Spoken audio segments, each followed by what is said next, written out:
I wish I could get crabs. This is probably the only time in history you could say those words without getting an odd look. That's right, we're talking about the Alaska snow crab season, canceled for the first time ever after a population crash in the Bering Sea. Welcome to the night shift of The Real Report. It is Saturday, October 15, 2022. Go ahead and smack that like button as we continue to fight on and persevere through our shadow ban. It's definitely helping out. Make sure to subscribe and leave a thumbs up in the comments down below. Hopefully we can break the siege. Now, hopping into the article, the Alaskan snow crab harvest is cut by 88% after a population crash in the Bering Sea, and that was last year. Now this year, a whopping billion crabs have mysteriously disappeared. They're saying that it could be disease as one of the possibilities.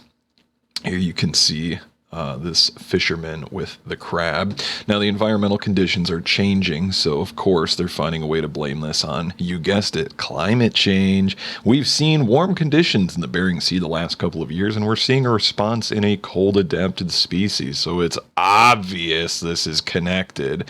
It is a canary in the coal mine for other species that need cold water. Even though if you go to Electroverse or even some of the articles I've covered previously, I even put out a video about climate cooling as we experienced one of the earliest winters in centuries and record cold temps for the start of, heck, even September last month. But continuing on, it's going to be a life-changing, if not career-ending for people, which is absolutely horrible. Who knows if it's from, I don't know, the fact that Fukushima is still leaking radiation into the ocean. Could be related. Could be the water's warmer, could be they migrated, could be disease, or simply the fact that they've been overfishing billions of crabs every single year for however many years. Obviously, that contributes. So, another one here talking about boats. The latest supply chain crisis could threaten global stash of food, energy. So in case you guys thought I had chipper news for you tonight, well, think again. You probably don't spend much time thinking about barges. This is something that you ought to change. The barge industry is quite important, I'll have you know. Crucial for moving aluminum, petroleum, fertilizer, and coal, particularly on the Mississippi River.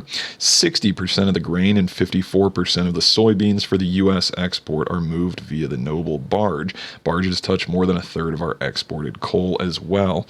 Now, some crazy stats here. Again, I always like to learn something new. The drought caused a 100-boat clog last week. Now, at one point, more than 100 towboats and 2,000 barges were stuck waiting.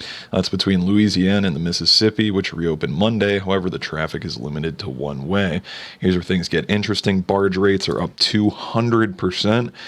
Moving from St. Louis is up 218%. And out of Kentucky, up 196%. Talk about inflation being 8.7.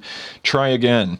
One 15 barge tow can carry the same amount of freight as 208 car freight trains or a whopping 1,050 semi-trucks. Again, one single 15 barge tow can carry the same amount of freight as a 108 car train or over 1,000 semi-trucks.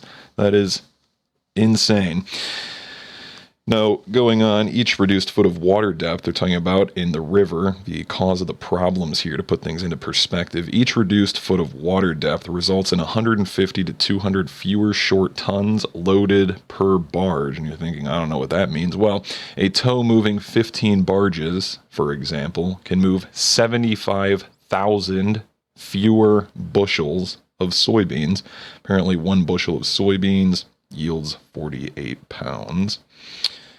So just another thing to keep a close eye on as the drought continues. So now we have to worry about the Alaskan crab season canceled, soybean, coal exports, fertilizer, aluminum, petroleum, all having issues on barges. And to top things off, I was going to do an entirely separate video on this because I haven't highlighted the key points yet. But keep an eye too on this lovely development. You must eat the bugs.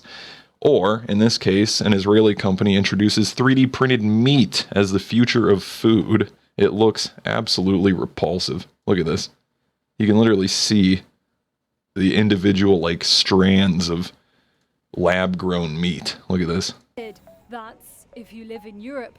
Israeli company Redefined Meat has struck a partnership with importer Gerald. Disgusting. Raise your own cattle, raise your own pigs, chickens, rabbits, whatever. You are on your own. Be as self-sufficient as possible.